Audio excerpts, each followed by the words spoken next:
오늘 하나님이 주신 말씀 같이 보겠습니다. 출애굽기 14장 28절로 31절까지 말씀이고요.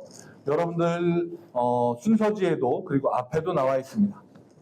출애굽기 14장 28절로 31절까지의 말씀입니다. 한 절 한 4절밖에 안 되긴 하는데 한 절 한 절이 조금 기니까 제가 한 절, 여러분들이 한 절 번갈아 가며 읽으시고 마지막 절 31절은 같이 읽겠습니다.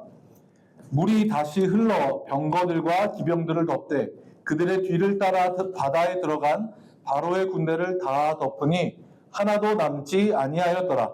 그러나 이스라엘 자손은 바다 가운데 뭉치고 하였고 물이 좌우에 연이 되었더라. 그날에 여호와께서 이같이 이스라엘을 애굽 사람의 손에서 구원하심에 이스라엘이 바닷가에서 애굽 사람들이 죽어 있는 것을 보았더라. 합독하겠습니다. 이스라엘이 여호와께서 애굽 사람들에게 행하신 그 큰 능력을 보았으므로 백성이 여호와를 경외하며 여호와와 그의 종 모세를 믿었더라. 아멘. 오늘은 아이러니라는 제목으로 출애굽기 14장의 말씀을 나누겠습니다.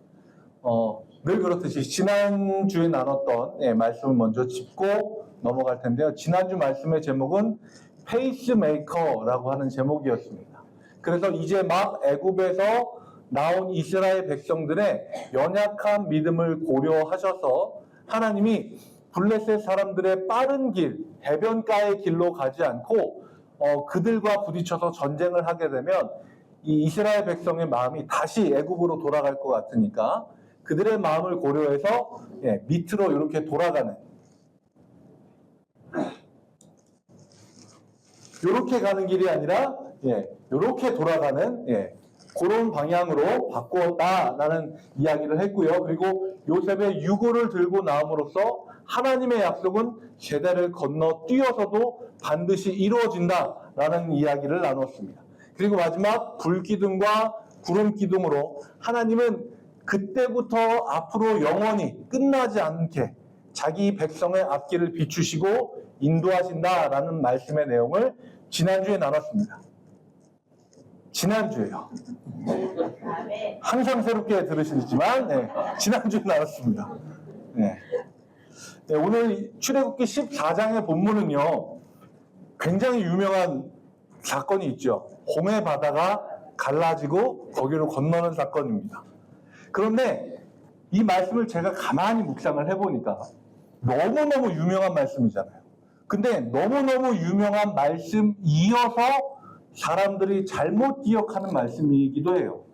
이상하죠? 너무 유명한데 사람들이 너무 잘 아는 것 같은데 잘못 기억하는 거예요. 이게 말이 되나요? 근데 진짜로 말이 돼요. 왜냐하면 너무 많은 사람이 아는 일인데 잘못 기억하는 거를 부르는 말도 있어요. 뭐냐면 만델라 효과라고 하는 건데요. 보여주시겠어요? 저기 제일 끝에 있는 저 흑인분이 남아프리카 공화국의 넬슨 만델라라고 하는 굉장히 유명한 분이에요. 저분이 이제 그 민주화 운동을 하다가 1980년대에 감옥에 투옥되어서 1990년에 석방되고 91년도에 대통령으로 당선이 돼서 5년 임기를 마치고 2009년도에 투병 생활을 하다가 2013년에 95세로 돌아가셨거든요. 그런데 정말 많은 미국 사람들이, 왜냐하면 이걸 연구한 사람이 미국 사람이거든요. 이 미국의 심리학자가 이 상황을 연구를 해봤는데 미국 사람들의 대부분이 넬슨 만델라가 1980년대에 감옥에서 병사로 죽었다라고 알고 있는 거예요. 이상하죠? 이 사람은 2013년에 95세까지 굉장히 장수하다 돌아가셨는데 많은 사람들이 그 사람 감옥에서 오랫동안 있다가 고생하다가 죽었잖아 라고 기억하고 있는 거예요. 그래서 이런 현상, 많은 사람이 기억하고 있는데 잘못된 기억을 다 같이 갖고 있는 거, 이거를 만델라 효과라고 합니다. 그 옆에 있는 게 우리를 시험하는 거예요. 되게 유명합니다. 자, 이거 뭐죠? 미키마우스죠? 자, 미키마우스의 옷차림 중에 멜빵 바지가 맞을까요? 아니면 그냥 여기까지 올려입은 바지가 맞을까요? 올려입은 바지가 맞아요? 멜빵 바지가 맞아요? 헷갈리시죠? 뭐가 맞냐면요. 배바지가 맞아요. 그런데 사람들이 여기에 점 찍혀 있는 요 두 개 때문에 멜빵 바지라고 생각하는 거예요. 자, 요거는 뭐가 맞고 틀리고는 여러분들이 판단해 보세요. 스타벅스는 이게 맞을까요? 이게 맞을까요? 별이 있는 게 맞을까요? 없는 게 맞을까요? 그냥 별 볼 일이 없나요? 뭐가 맞을까요? 스타벅스는요, 나중에 찾아보세요. 자기의 기억력을 깜짝 놀라게 될 거예요. 별이 있는 게 맞습니다. 자, 기아는 요게 맞나요? 요게 맞나요? 두 번째 거?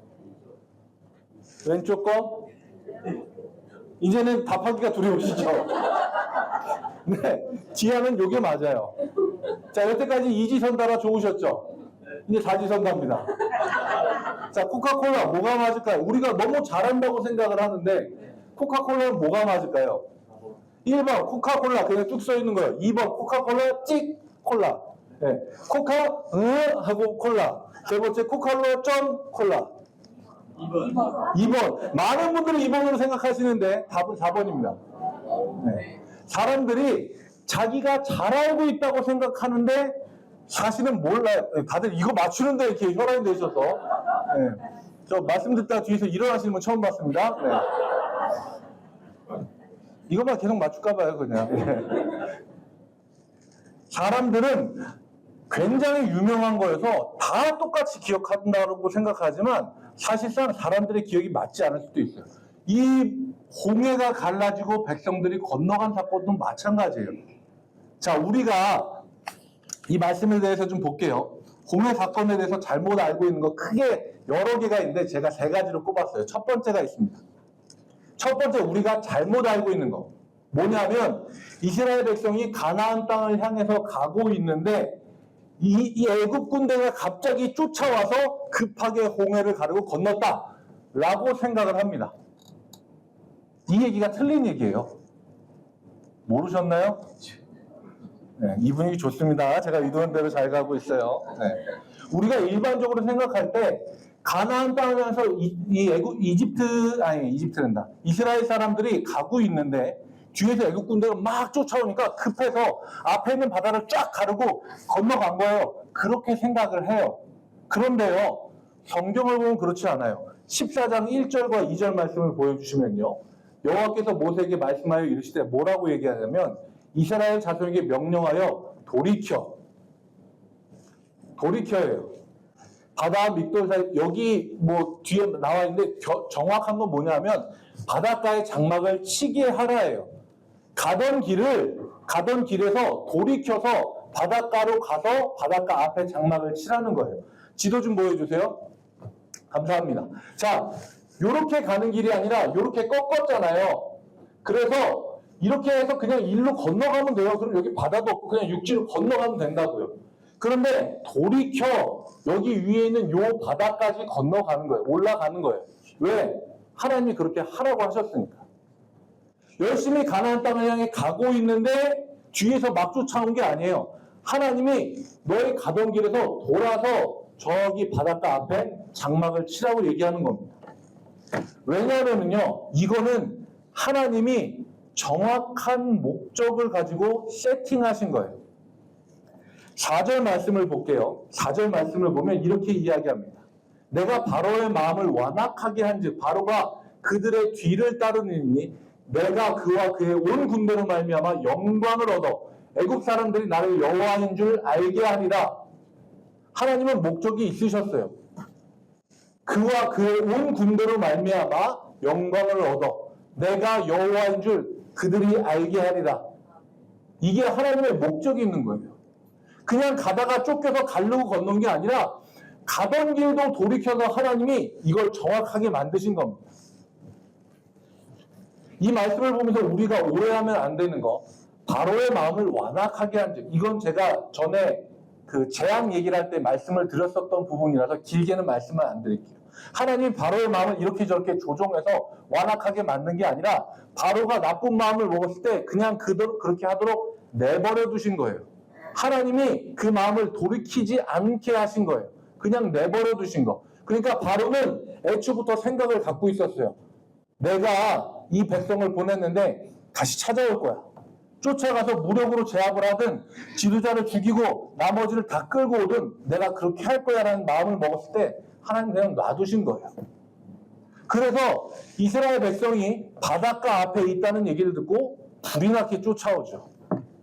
앞에는 바다이고요. 뒤에는 바로의 병거 600대, 지금으로 이야기하면 병거 하나하나가 탱크 같은 전력이에요. 탱크가 600대가 쫓아오고요. 탱크만 쫓아오는 게 아니라 그 뒤에 수없이 많은 군사들이 쫓아오고 있습니다. 이 장면을 보면 위기처럼 보여요. 앞에는 바다, 뒤에는 군대, 갈 데가 없이 위기처럼 보입니다. 그런데 우리는 반드시 기억해야 되는 게요. 이 모든 상황 누가 만드셨습니까? 하나님이 만드셨습니다. 그래서 이거는 위기가 아니라 하나님의 정교한 세팅인 거예요. 우리는 이제부터 하나님의 연출과 하나님의 기획과 하나님의 극적인 마무리까지 감상하기만 하면 되는 겁니다. 우리가 해야 되는 건 끝까지 그 자리에서 떠나지 않고 하나님이 일하시는 걸 봐야 되는 거예요. 우리는 끝까지 하나님을 신뢰하면요. 위기의 순간에도 끝까지 하나님을 붙들고 있으면요. 바다 앞에서 멈춰지는 이야기가 아니라 바다를 가르고 건너가는 성도들이 되는 겁니다. 자, 우리가 홍해 사건에 대해서 잘못 알고 있는 거. 이제 두 번째로 넘어갈게요. 우리 머릿속에 있는 그림들이 있어요. 뭐냐면요. 홍해 바다가 딱 있으면 모세가 거기에 이제 발을 착착 잠그면서 들어갑니다. 그리고 지팡이를 들어서 바다를 탁 내리치면 바다가 쫙 갈라지는 거죠. 이게 잘못됐다는 얘기입니다. 굉장히 유명한 애니메이션이 있어요. 이집트의 왕자라는. 네. 거기서 보면 진짜 멋있게 나와요. 네.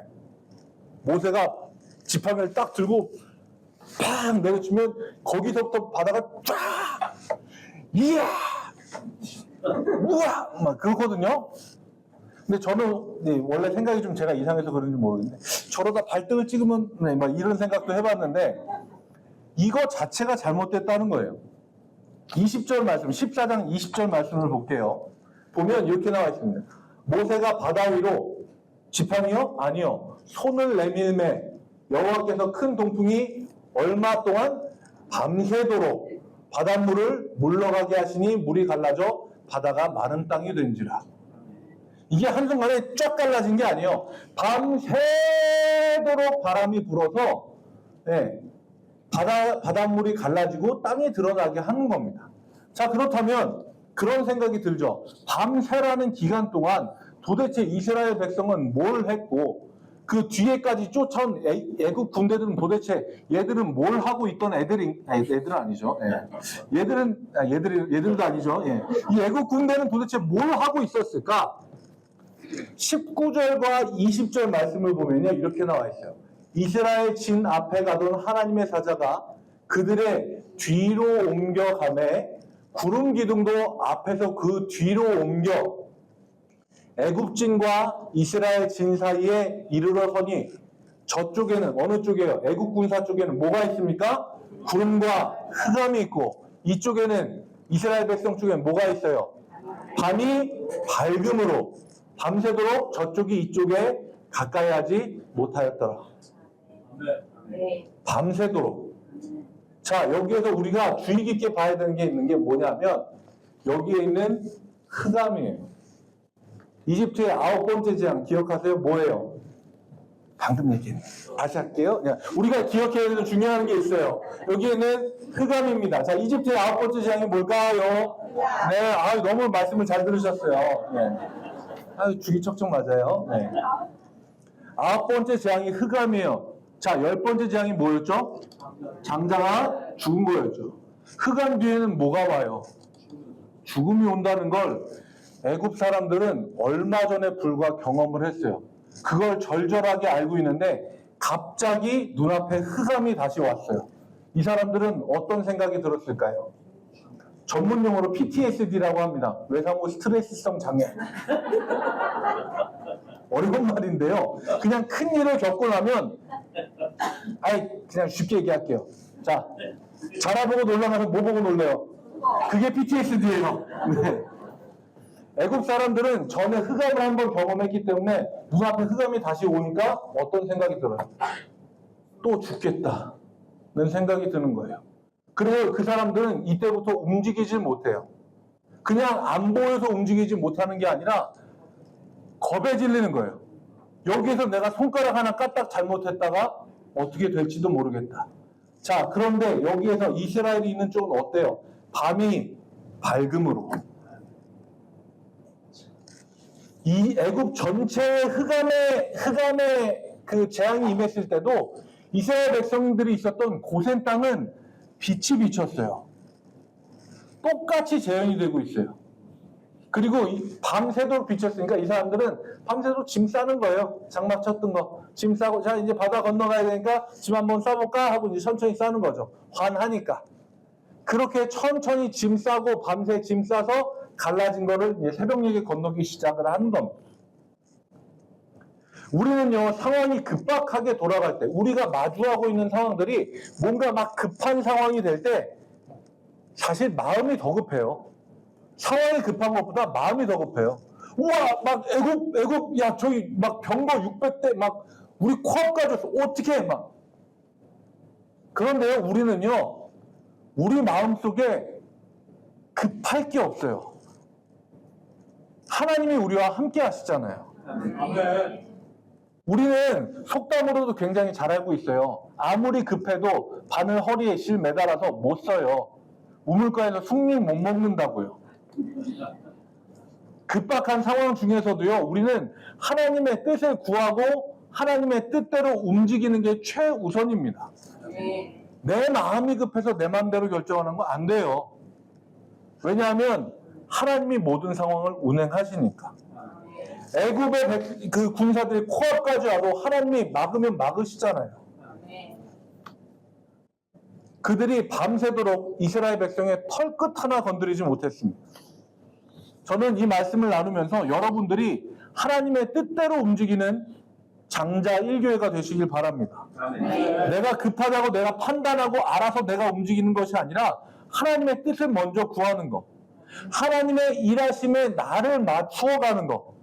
그게 하나님의 보호하시는 날개 아래속에 함께 발맞추어 나가는 하나님과의 진짜 동행인 줄 믿습니다. 자, 홍해 사건에 대해서 잘못 알고 있는 거 세 번째입니다. 이것도 이제 영화에서도 그런데요. 제가 예전에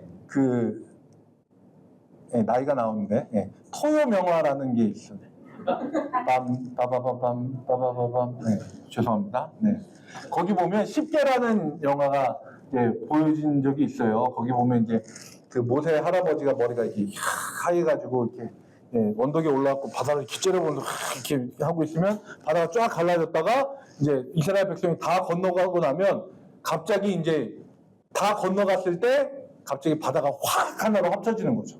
그러면서 이제 그 애굽 이 병거들 막 군사들이 다 막 물에 막 둥둥 떠다니면서 살려주세요 막 하다 꼬르륵 가라앉고 이런 거 나오고 그랬거든요. 우리 머릿속에 그걸 그리고 있어요. 바다가 쫙 합쳐지는 거. 그래서 전부 다 수장. 근데 그게 아니에요. 28절과 29절 말씀을 보겠습니다. 물이 다시 흘러들어 병거들과 기병들을 덮되 그들의 뒤를 따라 바다를 들어간 바로의 군대를 다 덮으니 하나도 남지 아니하였더라. 여기까지는 우리가 생각한 것 같아요. 그런데 그 뒤에를 보면 뭐라고 나와 있어요? 그러나 이스라엘 자손은 바다 가운데를 육지로 행하여 아직 가고 있어요. 물이 좌우에 벽이 되었더라 라고 하는 거예요. 이스라엘 백성이 다 건너가고 나서 극적으로 마지막에 탁 닫혀서 이렇게 된 게 아니라 영화상에는 그게 극적인 것처럼 보이죠. 뭔가 아슬아슬하고. 근데 사실 말씀대로 하는 게 더 말이 안 돼요.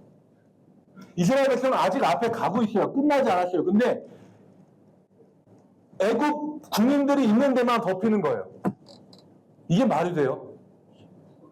이게 오히려 더 신기합니다. 그리고 아직 걸어가고 있는 이스라엘의 그 양쪽 벽은 물이 좌우의 벽이 되는 거예요. 너무너무 신기하지 않아요? 저는 머릿속에 뭘 그렸냐면 아쿠아리움을 생각을 했어요. 진짜 생 라이브 아쿠아리움. 이스라엘 백성들은 가는데 벽에 막 물고기 나왔다 여기 아니냐 하고 도로 들어가고 막 그런 일들이 그냥 일어나는 거예요. 저는 이게 훨씬 더 대단하다고 생각합니다. 이 홍해가 갈라진 기적에 대해서도 늘 현실주의자적인 기반을 가지고 있는 사람들이 이렇게 이야기를 해요. 진짜로 홍해 바다를 건넌 게 아니다. 바다와 연결이 된 수심이 낮은 갈대숲이 있는 곳을 발이 빠져가면서 건너갔고 말을 이끄는 병거들은 진흙에 바퀴가 빠져서 나오지 못하게 된 거다라고 주장을 하기도 합니다. 전 근데 그런 분들에게 단언코 이야기하건데 그분들은 이 말씀 안 봤어요. 이 말씀 보면 그 얘기 못하죠. 이스라엘 백성이 걸어가고 있는데 물이 아직 벽이 됐다니까요. 이거에 대해서는 어떻게 이야기할 겁니까? 이 모습을 가장 가까이서 지켜본 이들은 이스라엘 백성들이었습니다. 그 사람들은 그 물이 벽이 되어 있는 걸 걸어가면서 어떤 생각을 했을까요? 바로 뒤에서 쫓아오던 애굽 군인들이 물에 막 잠겨서 떠내려가고 있는데 자기네는 물에 안 휩쓸리는 그 장면을 보면서 어떤 생각을 했을까요? 자기 코앞에서 그 일이 일어나는데 저는 그 사람들이 홍해를 건너기 전에 모세에게 원망했었던 때를 생각을 할 것 같았어요.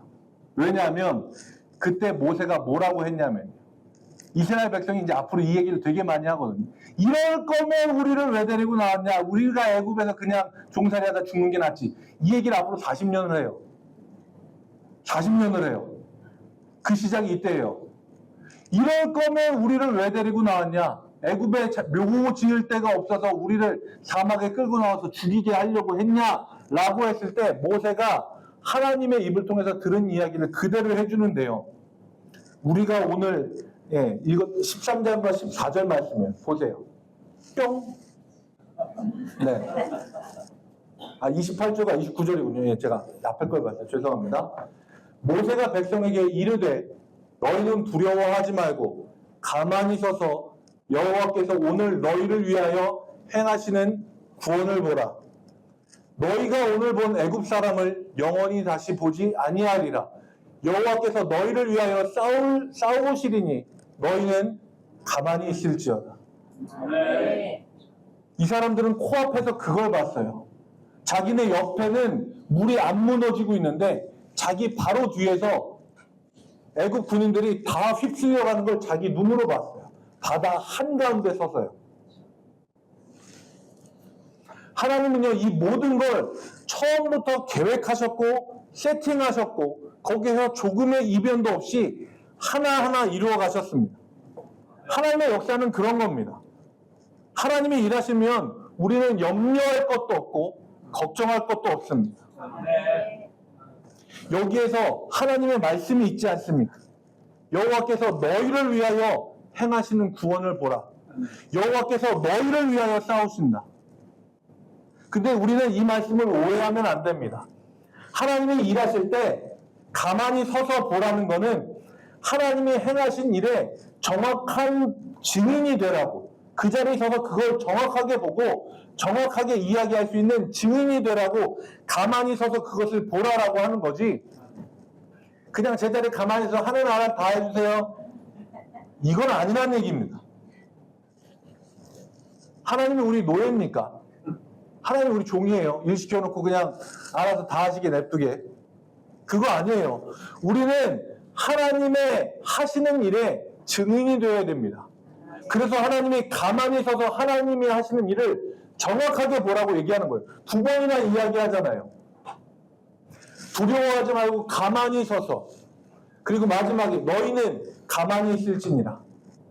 정확하게 보고 정확한 증인이 되라는 거예요. 갈라진 바다 한가운데 하나님이 가르셨으니까 거기로 터벅터벅 걸어 들어가야 되는 용기가 우리는 있어야 되는 겁니다. 그곳에서 하나님의 역사에 산 증인이 되어야 되는 겁니다. 저는 여러분들이 하나님께 기도하면서 온전히 맡기는 기도를 해야죠. 그런데 하나님의 역사의 증인으로서 바다 한가운데를 뛰어서 걸어갈 수 있는 그런 용기 있고 실천력이 있는 성도들이 되시길 바랍니다. 그 용기가 있으면요, 바다를 가르지도 않고 그 위를 걸을 수 있어요. 우리는 알고 있잖아요. 예수님이 바다 위를 걸어오실 때 베드로가 뭐라고 이야기합니까? 주님, 나더러 명하셔서 나도 주님처럼 바다 위를 걸으라 말하소서. 예수님 뭐라 하셨어요? 오라. 베드로는 즉시로 뛰어내려서 바다 위를 예수님처럼 걷기 시작합니다. 가만히 서서 보는 것도 중요한데요, 우리는 여기서 한 걸음 더 나가야 돼요.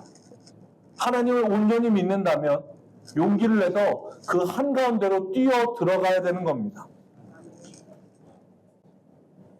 저는 여러분들이 하나님의 놀라운 기적을 갈라진 바다 한가운데서 경험하시든 아니면 그 위를 걸어가시든 여러분들의 온몸으로 경험하는 그런 장자분들이 되셨으면 좋겠습니다. 오늘 말씀을 정리하겠습니다. 오늘의 말씀의 제목은요, 아이러니입니다. 아이러니라고 하는 거는요, 원래 단어가 가지고 있는 것과 반대의 경우로 사용되는, 한마디로 이야기하자면 반어법이라고 하는 겁니다. 애굽의 군대, 당시에 세계 최강이었습니다. 병거 600대, 지금으로 이야기하면 탱크 600대랑 똑같다고 말씀드렸습니다. 세계 최강으로 인정받던 애굽 군사들은 강했지만 강하지 않았어요. 할 수 있는 모든 병력을 끌어서 자신 있게 나왔지만 하나님 앞에서는 강하지 않았습니다. 그에 비해서 이스라엘 백성들은요, 훈련받은 적도 없고 400년이 넘는 기간 동안 노예로서 살아왔지만 싸울 줄도 몰랐고 무기도 없었고 어려움 앞에 당황해서 어쩔 수 없었지만 그들에게는 단 하나, 하나님이 함께 계셨습니다. 아멘. 그래서 그들은 강했습니다. 약하지만 강했습니다. 하나님이 함께 하시면 강합니다. 아멘. 부족해도 풍족합니다.